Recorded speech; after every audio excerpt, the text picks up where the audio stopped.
Hey, and as usual, I got my man Praise here who's going to be asking me business coaching questions. And guess what? Y'all can too. Don't forget, put your questions in the chat. We will get to them as we going through this conversation. And again, the intent is for you guys to learn how to grow and scale your coaching or consulting business. If you're an expert, you're looking to start it, this is the place you want to be. This is the conversation you want to listen to because Praise is in that very same spot. He came through our Purpose to Profits Challenge a month or so ago and just a tremendous, tremendous dude. You would never know that he's 23 years old. I'm telling you that because you would never believe it. And the more he talks, you really won't believe it. But just identified himself as somebody qualified, right? And when I say qualified, I meant from a time investment. And it's just been a joy to be able to help him to start and grow his business. And because he's at a certain stage in his game, then his questions are going to help y'all a lot. But as I mentioned, make sure that you ask yours as well. Okay, whatever specificity of the questions that you need to help to further your business, regardless of what type of business it is and what state you're in that business, fire away. So without further ado, my man Praise, how we doing today, bro? Man, we doing great. Another day, another dollar. I love these conversations. I feel like I said, no value is too small. And I feel like a lot of people they pick and choose what's valuable. They don't really see value the way God has given me the gift to see value. So we having these conversations is a blessing every second of it. And you know me, I was bugging you on purpose to profits just to get more time. So the fact that I can get more time now, man, it's just a blessing, and I'm just grateful that I really have this time to spend with you. So yeah, For I'm ready sure. to go when you are, sir. Let's do it, man. Yes, sir.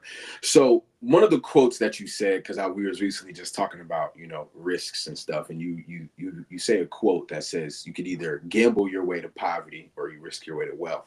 Yeah. Can you just elaborate on that more? Because especially for someone like me who's new to it all, I feel like uh, I've God has done a great job in my life by helping me detach myself from the emotional perspective, because I feel like as a believer, our biggest problem is we listen to our emotions more than the truth.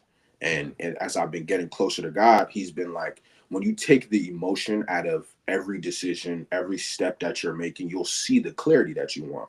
But a lot of the times, our emotions are clouding our judgment.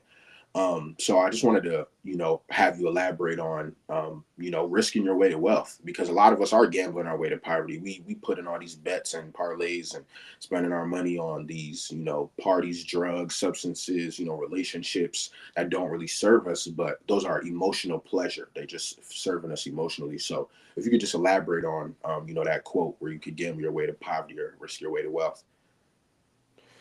Yeah, man. So yeah, I like to say it either you're risking your way to wealth or you're gambling your way to poverty, right? And the reason I Yeah. say that is taking no risk is taking the biggest risk. Mm. The law of entropy shows us that anything left to itself unattended leans into the negative state of whatever that is. So Mm. you a hooper, right? Yeah. Right now you're not hooping, Yeah. right? So did you get better from not hooping or did you get worse from not hooping? Worse. Because you didn't just stay the same. Like wherever that last game was that you played, and then you didn't do that for 4 months, your game didn't stay there. Yeah. And not only did it not stay there, it actually will be worse the next time you go on hoop until you get into a rhythm of building it back up, and then you'll start to index again in the opposite direction. So life, everything in life is the same way. Mm. If you don't shower for days, your body don't naturally smell better, it naturally smell worse. So you have to do something about that. So if you aren't taking risk and you think that you just gonna keep staying however you've been staying, you're getting worse every day. Mm. So that's why you either have to risk your way to wealth or you're gonna gamble your way to poverty. If you're not doing income producing activities that will put you in a position to be able to produce wealth, then whatever you're doing with your money is going to produce an outcome called poverty.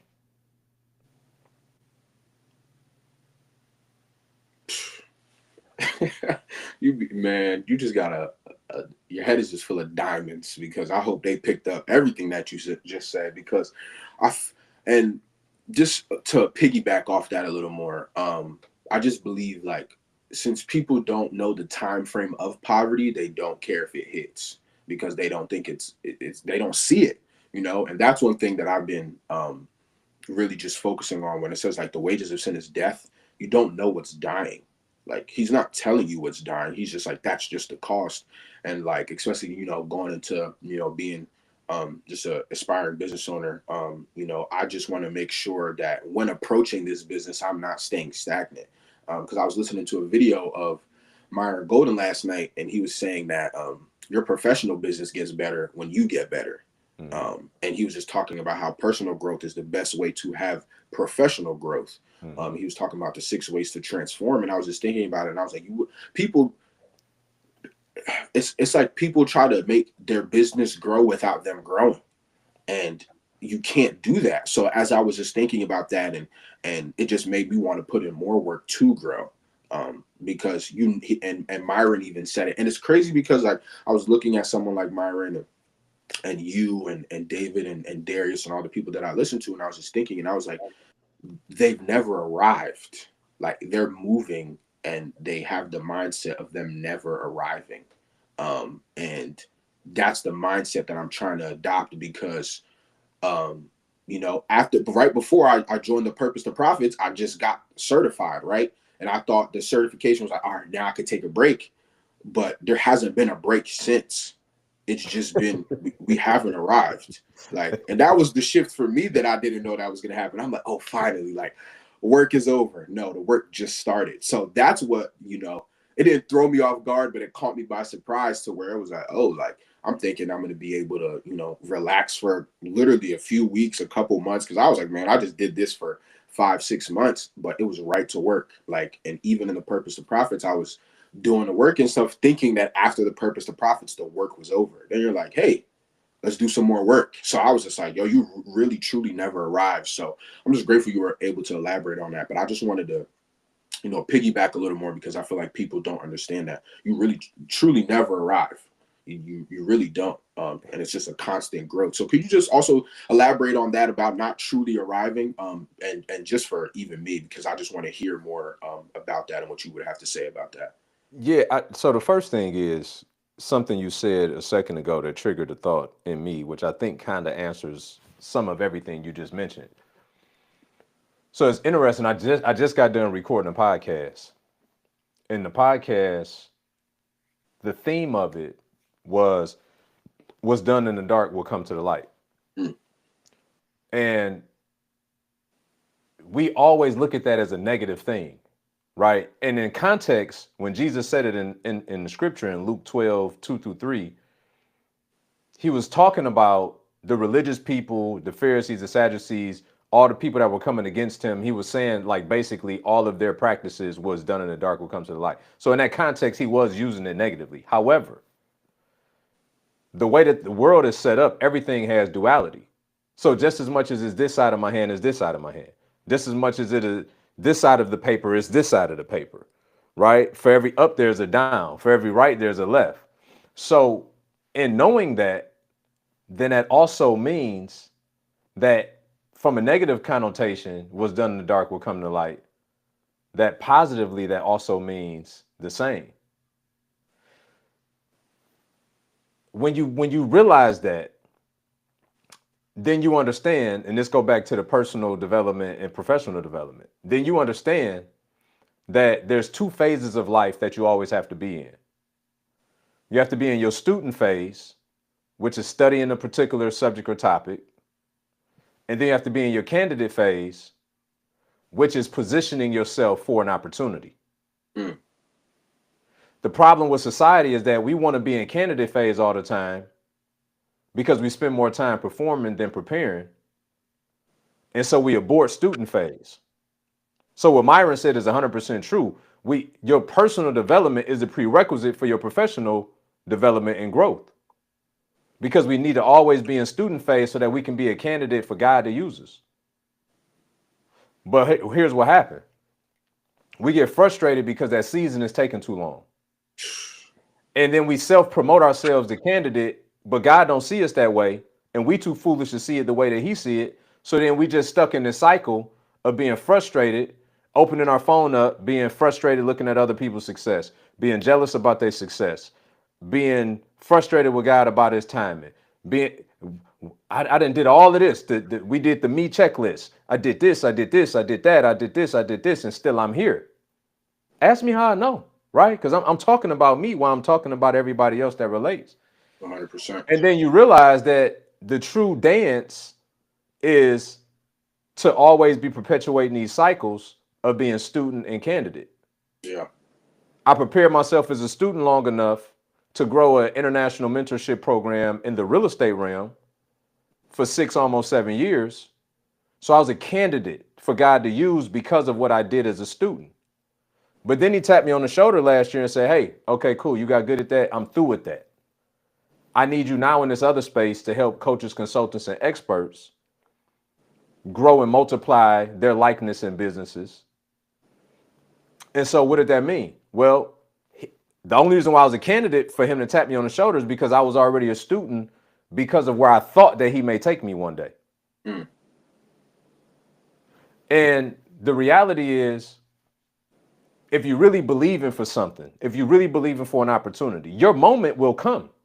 God will answer your prayer. The question is, will you be revealed or exposed when that time comes? Based on whether or not you have been working on your personal development for your professional opportunity. So it's 3 things that everybody needs to focus on, like in this waiting period. The first thing is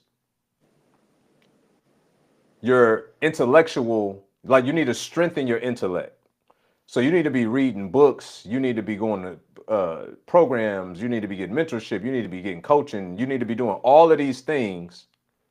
You need to be doing all of these things to prepare yourself intellectually for whatever it is that you are waiting on, right? The second thing is you have to be strengthening your character, because that's the thing that's most important to God, right? When you hear in the scripture about David, well, we glorify the fact that David beat Goliath and right, David became king and all of that. That's the part of the story that we get excited about. Yeah. But the part of the text that God get excited about is David is a man after God's own heart. Character. We get excited because Solomon was the wisest, richest man in the Bible and had XYZ. God was most excited about Solomon's character, that he asked for wisdom to steward over his new assignment as king. And because he asked God for wisdom and showed God that he cared about the thing that he cared most about, then God gave him all the riches and the wealth and all the rest of it that came along with it. So what does that mean? Same is true for us. While we're waiting for whatever we're waiting on, God is most concerned about our character development during that time. He wants to know, can we find joy, or as we will call happiness, without anything happening? Mm. He wants to know, will we find peace in the midst of an undesirable circumstance? Why? Because I heard Will Smith say it this way on Drink Champs. He said, just as much as people get depressed, anxious, and suicidal at rock bottom, that he's discovered that same thing happens at cliff top.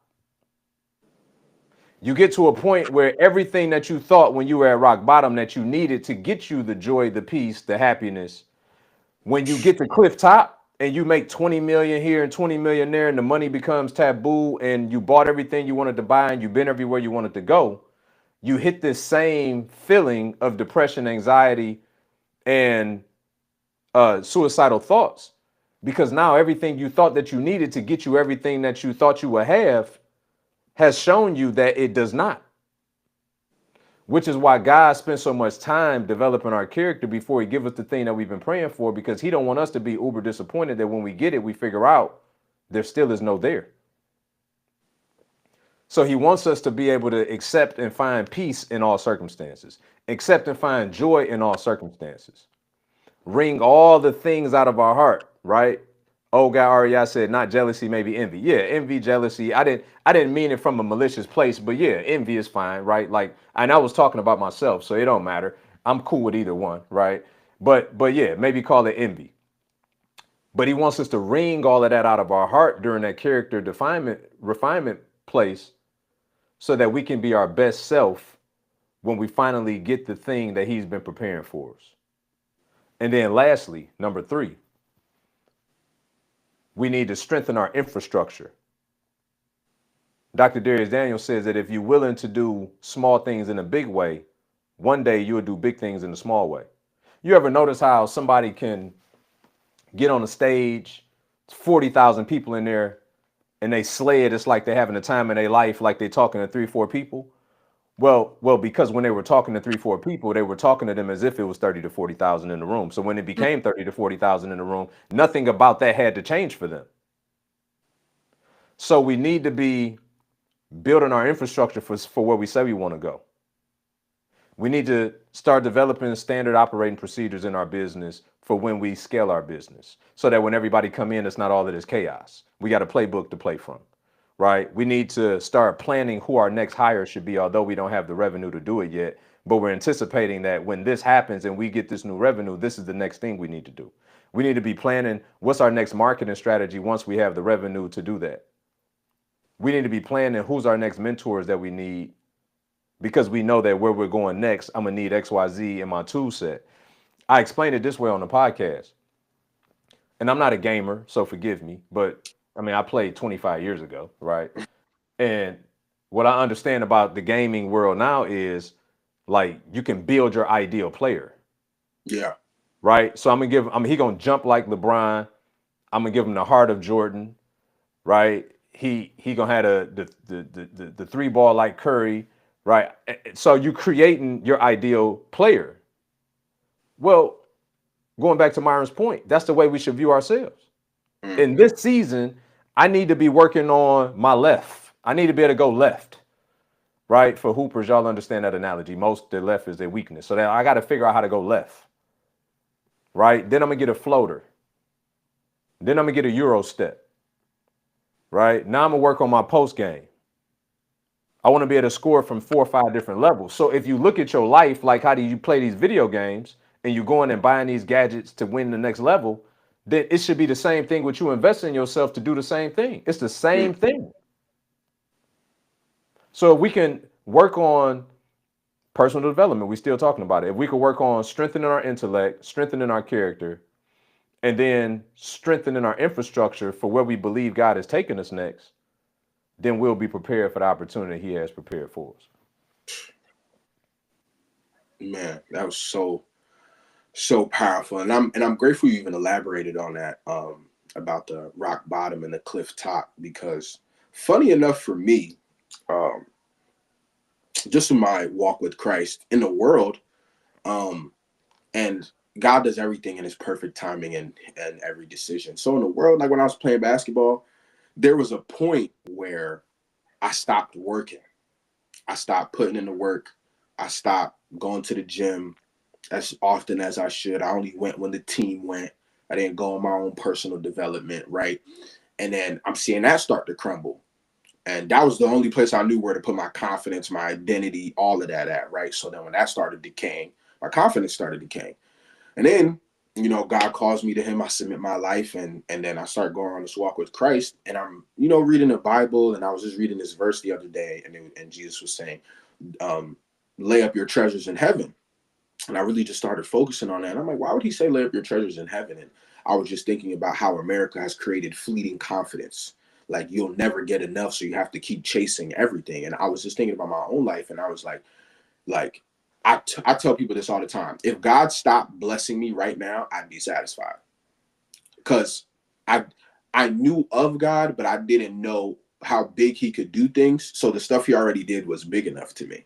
So like now I just expect God to be God. I don't have like this expectation, okay, gotta be like this, or it has to come out like this. It's like, it's weird, but I feel like I've hit cliff top already, because there's nothing else He could give me that'll be like, oh, this, like, it's not really going to change anything besides the fact, like, it's a part of the assignment.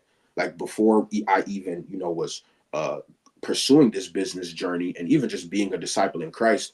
I was pursuing everything, and I was like, before I hit the platform, I don't want to be attached to nothing that comes with it, because it will never take away the fact that I'm a son of God at the end of the day. Like nothing in the world will change the fact I'm a son of God. It says nothing will separate you from the love of God. So I was like, all right. I was like, if I just remain at that position, I'm going to be fine no matter what, because I was looking for the applause, the recognition of the intellect, the recognition of the growth that I made, the recognition. I was like, just looking for all these things for validation. And once I detached my emotions from everything that I was looking for, I was like, I already have it. I was like, God gave me everything that I'm looking for when he seen my substance being yet unformed. That's when I got it. But I didn't know that because I didn't know God the way I thought I did. So it's just funny that you brought that up, because I really just sit here every day when I'm doing the business and stuff like that, and I'm working on what God has me working on. There's like nothing besides it, because everything that I'm going to gain from it goes back into the assignment. The finances go back into the assignment. The expansion goes back into the assignment. The more people I reach goes back into the assignment. So there was nothing from the world now that I'm really looking for to gain. And obviously I'm going to have those human moments where, the validation may get to me, or, the applause may get to me, but that's where I just resubmit. But like, even in this season that I am right now, I'm like, there's really nothing else God can give me to make me be like, oh, I need this or I need that. Like a new car is just going to help me get from point A to point B better. Like a new house is just going to have a different place for me to rest my head with more resources. So it's like, I really started breaking those things down, because I was thinking about, like, what else does God need to give me for me to be faithful to the assignment? It And I was, sounds something like, I've learned to be content in all circumstances. I can do all things through Christ who strengthens me. Sounds something like that. That's kind of what I've been hearing you say. Like I've 100%, learned to find contentment in all circumstances. I can do all things through Him 100%. who strengthens me. That's Right. bro. That's a place of power. That's a position of power to be in. When that's what I was just saying. When your peace and your joy are not relying on external factors. Come on. That something doesn't have to be happening in order for you to have happiness, right? Exactly. Or joy. Yeah. So, and I'm gonna tell you, and for the elders on this call, right, in the chat, y'all know we smiling internally at you. Enjoy this bliss that you're in. That's what I'm telling you, right? Like seriously, to hear the freshness and the newness of your perspective, and how unbothered seemingly you are about everything. Like lean into that, because bro, everything is seasonal, everything is cyclical, and many of us that have a decade or two or three or four on you, that's on this, we know, and those seasons come like more few and far in between, the more that life gets more complex. And Yeah. so lean into that and create muscle memory of that space, so that as things get out of whack, you remember what that location looks like and you know how to find it when you need it. Mm, 100%. And I'm grateful that you even just told me to do that, because when I was talking to this one guy, and after this we'll pivot more to some of the package and coaching questions that I have for you. Hmm. Um, but I was talking to this one dude in my discipleship. I was like, life is great and the Lord is good. And he was like, how can you experience that? Or how can you say that when all of us aren't experiencing it? And I was telling him, I was like, you think God is good when the external factors are good. But there was no external factors when he seen your substance being yet unformed. What external factor was there? There wasn't any. He's seen every day of your life. No, none of them were even playing a part at that time. And I was telling him, I was like, I stopped expecting God in the outcomes, and I just live with him through life. Like, I'm tired of saying, okay, God is here when X, Y, and Z happens. No, he's omnipresent. So he's there at the beginning of the journey, in the middle of the journey, and at the end of the journey. It's Hmm. just, he just picks and chooses what to do as the journey goes along. So I really started adopting that mindset, because like, as I've been doing more work and I'm working on these packages, I'm getting more convicted. I'm getting more pruned. My heart is getting more wrung out. And I was just thinking, I was like, Lord, there's really like, I'm like, everybody thinks you're good when life's good, when you're just good because that's who you are. Mm. but we always have a expectation of what good is supposed to look like. We always have an expectation of what success is supposed to look like. And I was talking to the Holy Spirit, and I was just like, success is where the Lord takes you. It's not anything else that happens. It's just wherever he guides you, it's going to be successful. I want to, mind you, I was even, and this is for everybody who hears this, who is questioning if to join Purpose to Profits, who's questioning to take the risk. I almost didn't take the risk to create the coaching page. I was sitting there like, I don't know if I should do this, but there was so much urgency behind creating it that the Holy Spirit was like, yo, if you don't create this and you don't get what I wanted to give you, you can't blame me for the outcome.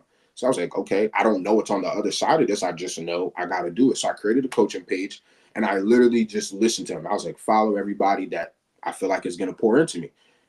I run into you, running the Purpose of Profits. Now I'm sitting in front of you. But that didn't happen unless I took the risk to even to start it, to follow you, to go after that. I didn't, mind you, I'm looking at the Purpose of Profits challenge. I'm like, how did this even happen?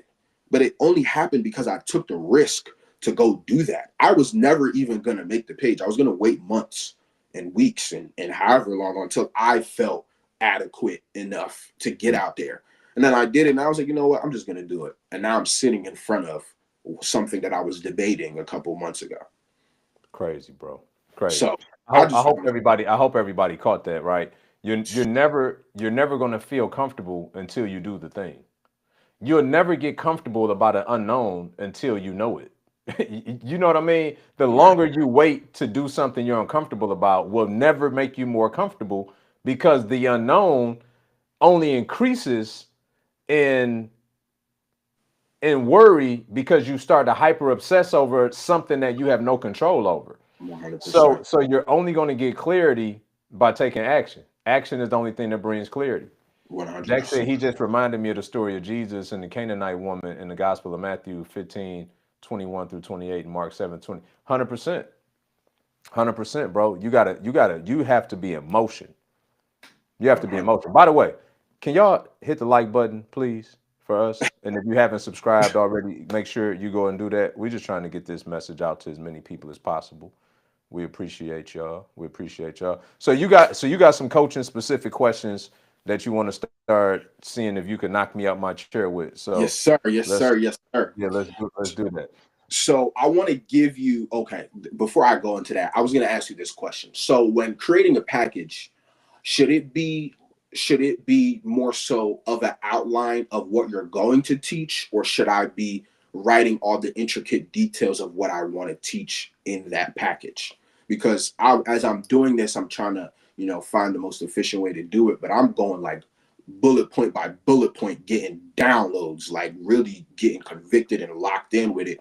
But at the same time, I'm like, would it be more efficient to, just get that outline? Because, even with the Purpose to Profits, the Holy Spirit's going to move differently when you do that one, like you're not going to deliver it the same way you delivered it to us. And when you delivered it to us, the Holy Spirit moved. So I'm like, should I do like an outline? So I just let the Holy Spirit move instead of relying more on like bullet point on bullet point. So I just wanted to ask you about that before I ask you more questions about the package. Yeah, so a couple of things, right? So just for a clarifying question for everybody that's listening and myself, when you say your package, what do you mean by that? What is the package for? What is The it to? package, the transformation, like as I'm, for example, like my Killer Confidence package, the transformation that I'm taking them through, like Okay.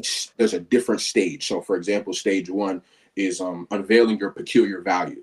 So in that, should I just have an outline of, Right. But yeah, time out. Okay. yeah, So you got, is this package what you're selling to your client, or is this the fulfillment after you sold them something already? this is what I'm selling. Okay, this is what you're selling. Okay. Yeah, That's a very important piece. Okay. yeah, Because I will answer it differently depending on what phase you are at in that process. yeah, So the first thing is when you're creating your offer, right? So let's shift the language if we can just a little bit so we on the let's do same it. sheet of music. Let's So do when it. you're creating your offer, because this is the Yeah, thing you're offering to your client, right? yeah, So when you create your offer, you first get clear on what the payoff is for them. So remember, this is the process for creating an offer. You identify based on who your ideal avatar is, you're picking them up from a pain, potential, or pleasure problem. But that's point A. That's where you're picking them up from. Point C is the place by which you're dropping them off at, which is their payoff. They're only getting in the car with you at point A because of what you explained to them about how great point C is. I'm only getting on this 9-hour flight. I mean, this 23-hour flight to the Maldives because I saw how pretty the Maldives is and I got to get there. So now I'll endure this part B in the middle called this 23-hour flight and having to get up and stretch and, be on this aluminum tube in the sky for 23 hours. Like I'm only enduring this part because I saw the picture of how beautiful C was and I got to have it. So when you get crystal clear on A, where you're picking them up at, C, the thing they desire most, then B is the route that you're taking them to get to C.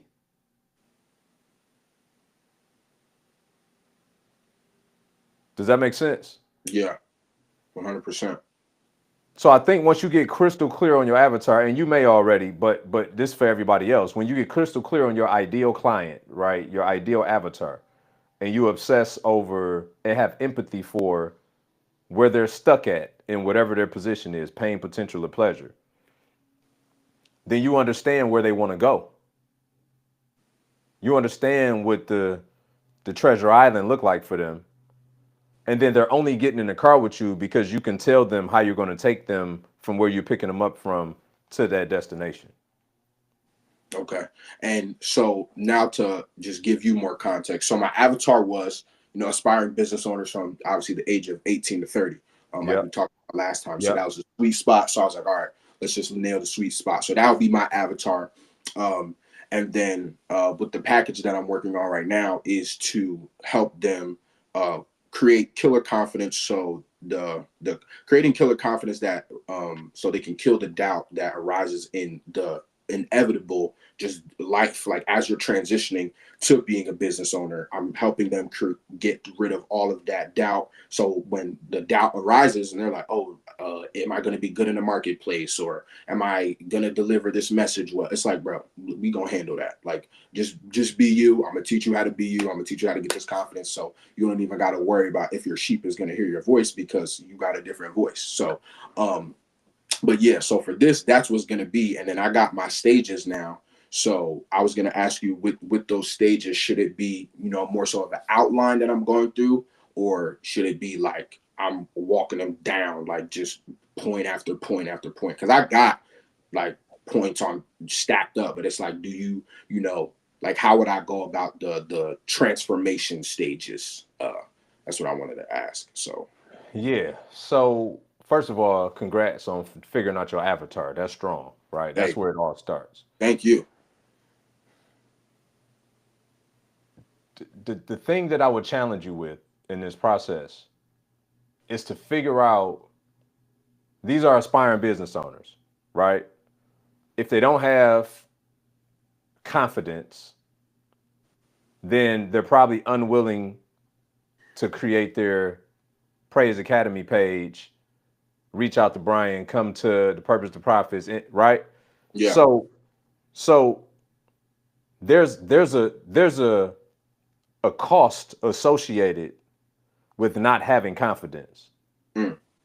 Because not having confidence is the root. But the end result of all the things that's not going to happen because they lack that will be the fruit. That fruit will be their business won't move forward because they're unwilling to do the live video, because they're unwilling to reach out to whoever they need to, because they're unwilling to, right, if there's a lack of confidence. So there's a cost associated with that, a real cost to their business as a result of them not being able to do these things. So as you're thinking about, and this for everybody, when people use measured money to pay for something, they need to hear you talk about measured success so they get a return on their investment. So I would start quantifying these various phases of what you're teaching them, right? Or these various problems about which you're solving for them. You need to quantify that so that they can see what it's costing them as a result of not being in the program with you.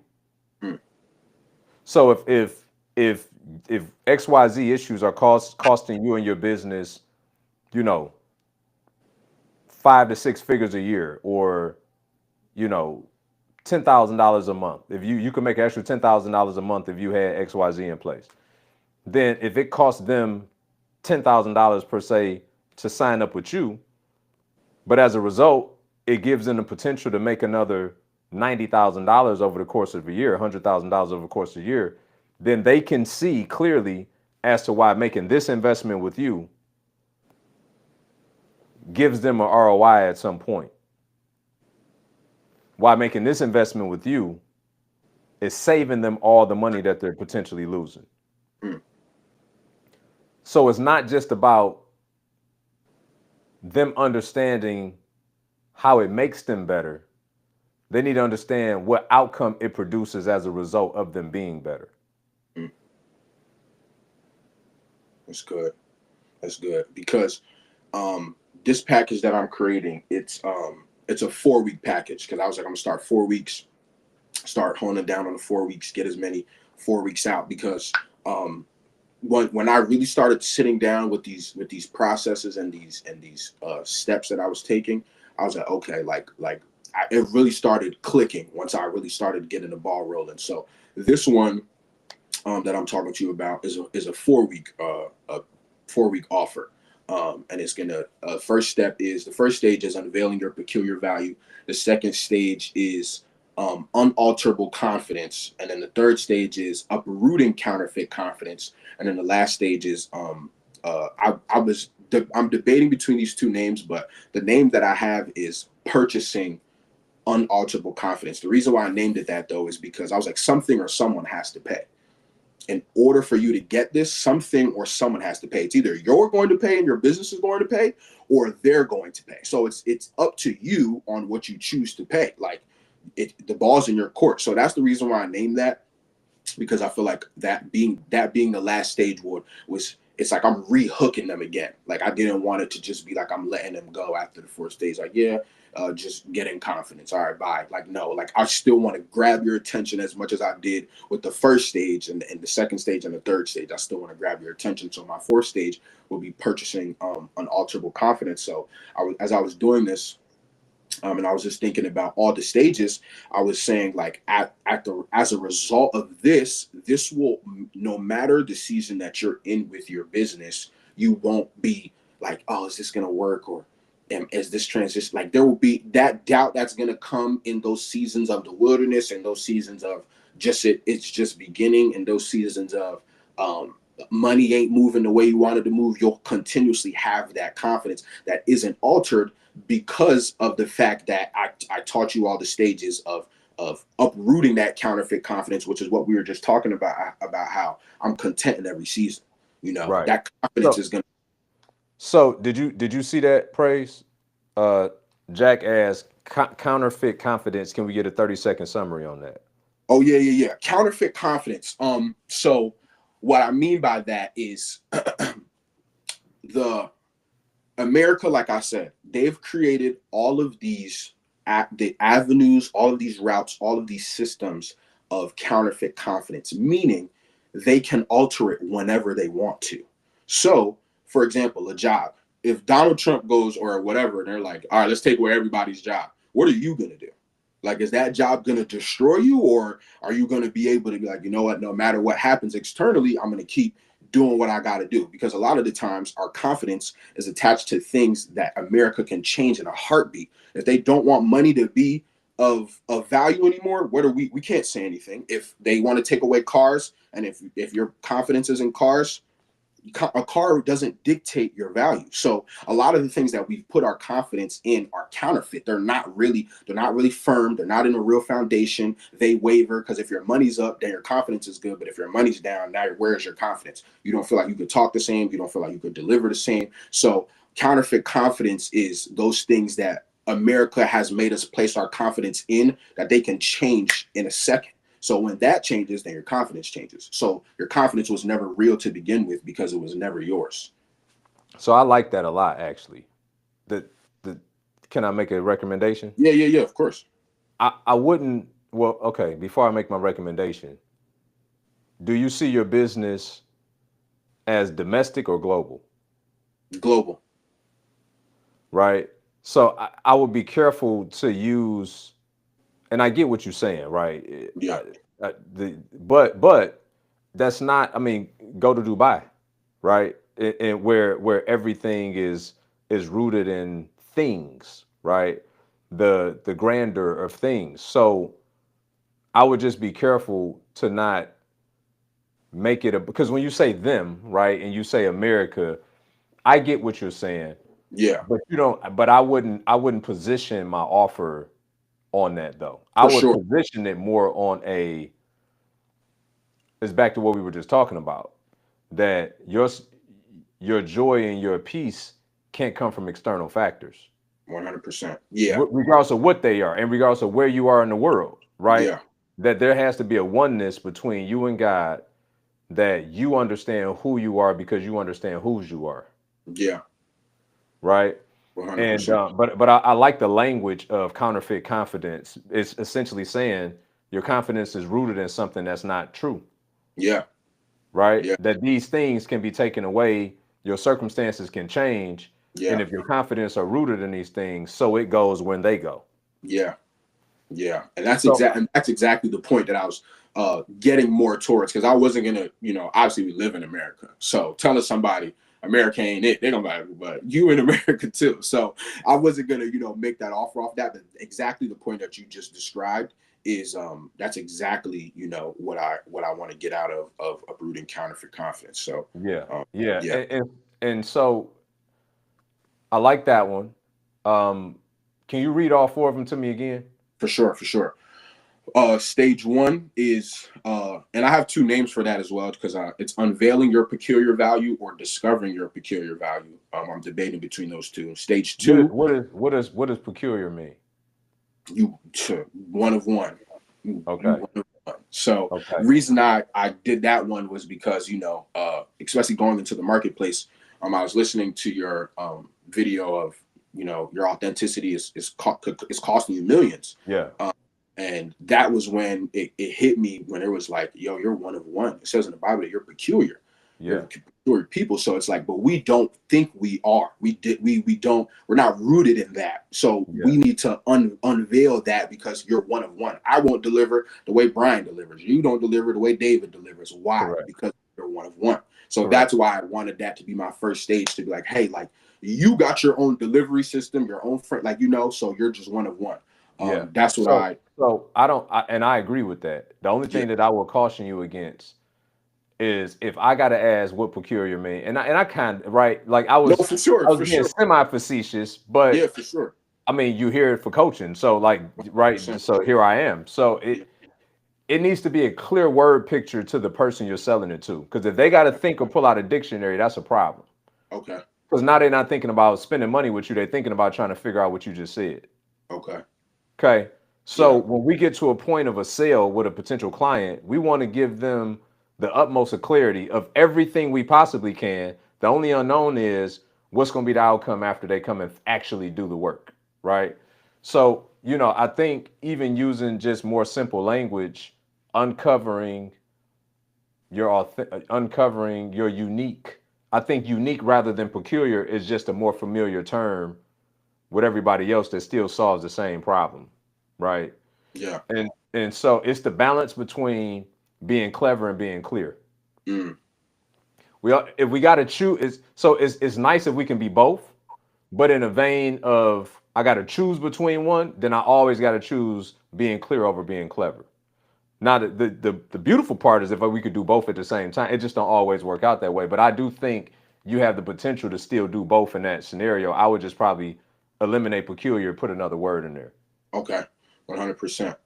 And I definitely will do that, because my thing was, as I was doing this, I was I was like, uh let me dig into my vocabulary bag for the people. But I was realizing, you got to be simple. Simple is what makes the millions. Yeah, it does. So It I was does. sitting here like, oh, let me see what word I could get out of my vocabulary bag. But at the same time, I'm grateful that you said that, because I didn't want to with being coachable, you have to be adaptable. So it's like I didn't want to just have this and be like, this is what I'm doing, like, and I'll never approach anything like that. So I'm grateful that you said to change it, because if I told, like you said, if I told somebody like you're peculiar, they're like, what is Yeah. like peculiar? And then some people may have not even read that in scripture to know why the context of why he was calling us peculiar. So I'm grateful that you said that. And now for these next titles as well, let me know if you know if I should change a word. So for stage 2 is unalterable confidence. Stage 3 is uprooting. So stage 2 was say it one more time. Unalterable confidence. Unalterable and like I get it. Yes.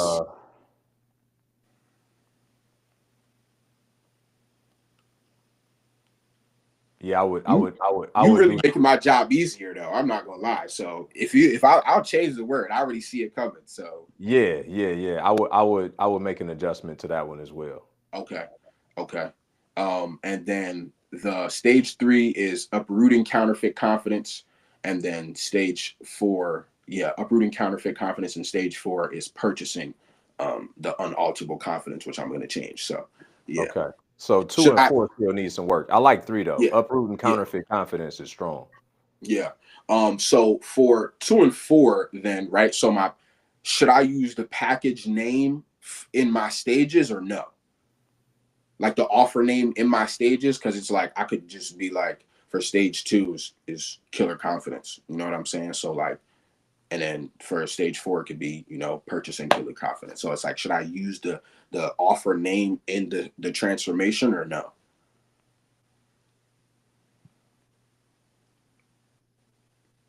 Okay. So all right. So let's do it like this. Okay. So right now, I just booked a Zoom call with you. Yeah. Okay. I'm your potential client. Yeah. What if I asked you, Praise, I'm a new guy getting started in business. I got my LLC started, I got my business bank account.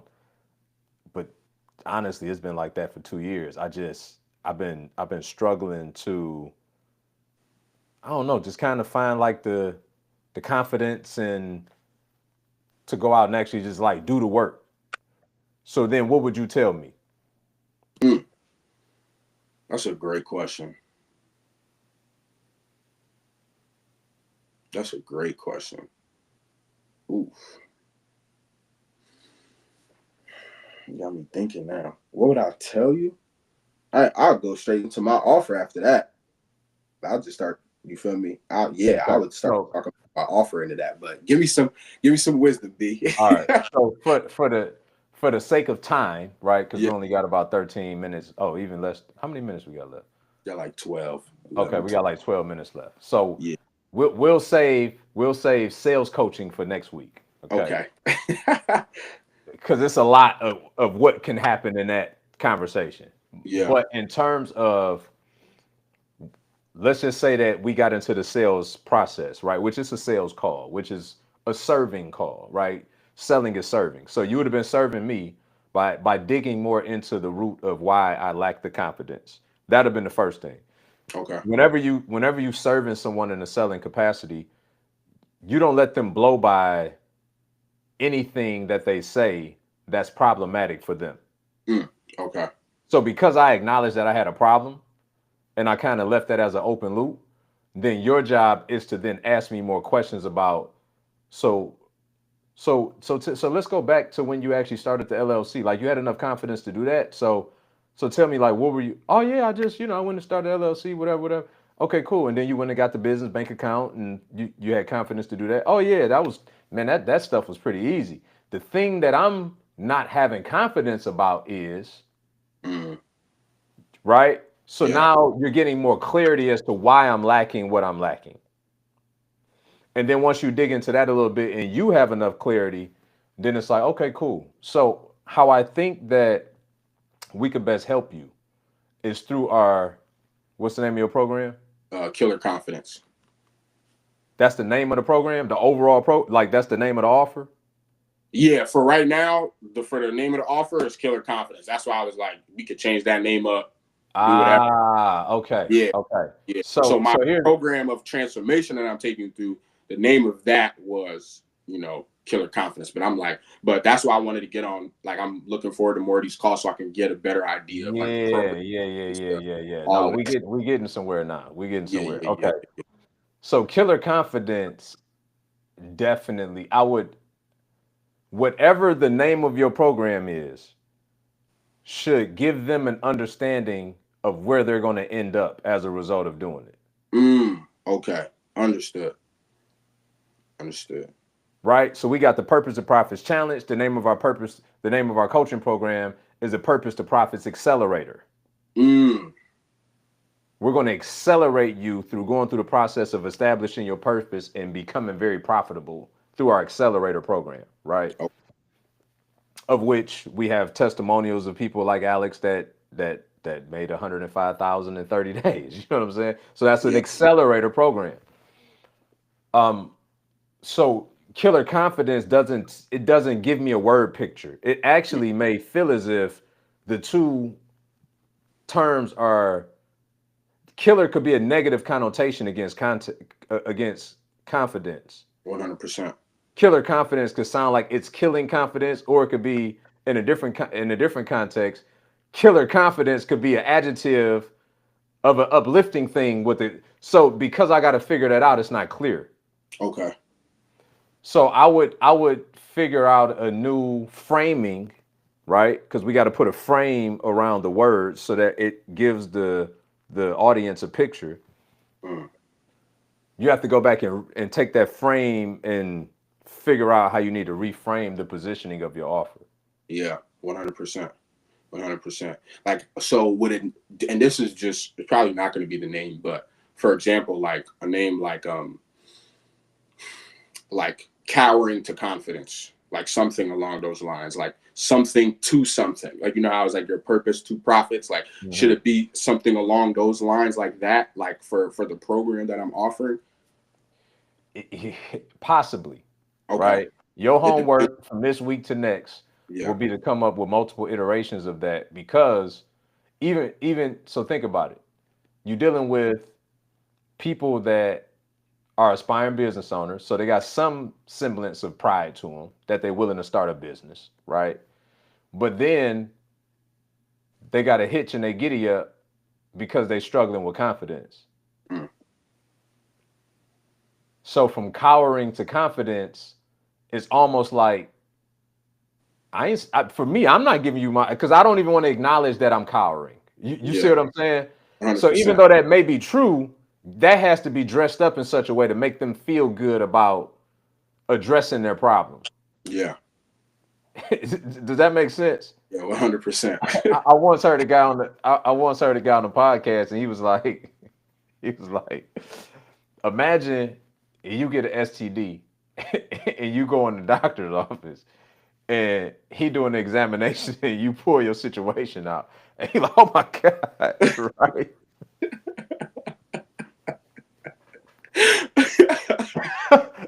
like how would as a doctor, he not supposed to react like that. You know Yeah. what I mean? You would run out of there. You won't even get the treat. You like I'm out of here. He's just like completely embarrassed me. Yeah. So like you're the doctor. Okay. So you have to massage the thing that they're going through as much as possible to give them a clear word picture about how you empathize with where they at, Mm, and then you're going to bring them to where they want to go. So cowering could just be like very deflating based off of the fact yeah. that they're already struggling with a thing. Okay.